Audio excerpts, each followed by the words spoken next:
Paano ayusin ng grinder na walang power? Ito yung mga grinder na pinapagawa sa atin, no? Lahat po ito mga original, mga branded. Okay, so first time kong gagawa ng mga branded ng mga power tools. Okay, so bali, panoorin nyo po yung mga step by step na gagawin po natin sa pag-test ng power tools. Ibig sabihin ng power tools, sakop lahat yan, no? Mga barena, grinder, circular, jigsaw, may terso. Okay, so bali, power tools po yon. Okay, so bali, ito na. Ito muna unahin natin. Okay, so bali, ito po ay isang original na DCA. No, paano malalaman yung original na DCA? So, ito po siya, no? Ayan, meron po siyang serial number. Ayan, number, ito po. Naka-ano po siya. Yung po serial number niya, hindi po mismo kapangalan nito. Yung serial number niya, ito siya, ah. Ayan, nakasulat po dyan, no? Pasin nyo, yung sulat po dito, hindi kamukha. Ibig sabihin po original yan. Tsaka mabigat. Ayan, no? Mabigat po siya, malaman. Okay, so unang gagawin natin, ikot natin yung kanyang gearbox. Ayan, umiikot naman siya, no? At tapos, sunod na gagawin natin, ayan, bili ka ng tester mo kahit yung mamurahin lang, no? 195 pesos sa online. I-check natin siya ng X1K sa mataas. Subukan yung tester kung gumagana. Okay, gumagana naman, no? Tapos, dyan mo siya ilalagay dito. Yan, magkabila. Hawakan mo, walang problema. Okay? Tapos, i-switch mo siya. Asan yung switch? Ay, nasa sa ilalim. Ayan. Switch natin. Ayan. Wala siyang reading. Kailangan may reading po yan, no? Kapag may reading, ibig sabihin, okay po yung kanyang continuity. So, wala siyang reading. So, ngayon gagawin natin, bubuksan na natin, no? So, bali wala pa akong idea nito kung ano yung problema. Kaya ngayon, inaalam po natin, no? Para may idea po kayo. Hindi ko na sa check. Para surprise. Yan, Merry Christmas po sa inyong lahat. Ako po yung humihingi ng pang-aginaldo sa inyo. Yan, baka meron po kayong 100 pesos.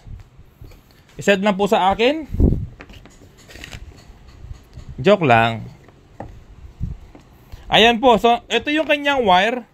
Wire po yan, no? May dalawang wire yan. So ngayon, i-tester natin yung wire niya. Ito yung isa. Okay, may dalawang wire niya, 1, 2. So bali ito yung isa. Yung isa naman nandito. Okay, so testerin natin yan. Nakikita po ba ng malinaw? So gagamit tayo ulit ng X10 continuity. Ayan, no? Check natin. Ayan, may reading po siya, no? I-short natin. Ayan, tapos hawakan ko na. Ito yung isa na wire. Ayan, no? Wala. So ibig sabihin, wire lang to. Ayan, no, napakadaling gumawa, no, ng mga power tools. Napakadali, ayan, no. So ibig sabihin, ang problema nito ay cord lang. Ayan, no. O yung kabila. O yung isa may reading. Ayan, no. Gumalaw yung tester, pero yung isa wala. Wala to. Ayan, no, wala tong isang wire. Ito, oh. Ayan, para makita nyo na maayos. Ayan, no, wala to, oh. Oh, wala. So, ibig sabihin, madaling problema nito, cord lang, no? So, usually, mga repairman, ang problema nito, ganito, no? Okay. Okay, so hanapin natin yung problema. Yung problema nito, kung minsan dito, no? Legit po yan. Matagal na akong gumagawa. 15 years na. Yan. Usually dito, kasi kung minsan nagaganon siya, nagaganon. Kung minsan kasi, nagaganito, oh. Yung ginaganyan, di ba? Naikot-ikot. Ayan. So, legit. Ayan. Di balingigsin ng konti, walang problema. Ayan. So, nag-cut na ako, no? Ayan. Nag-cut na ako ng wire. So, ngayon, balatan ko to. Tignan natin kung may reading na. Ayan. So, testerin ulit, no?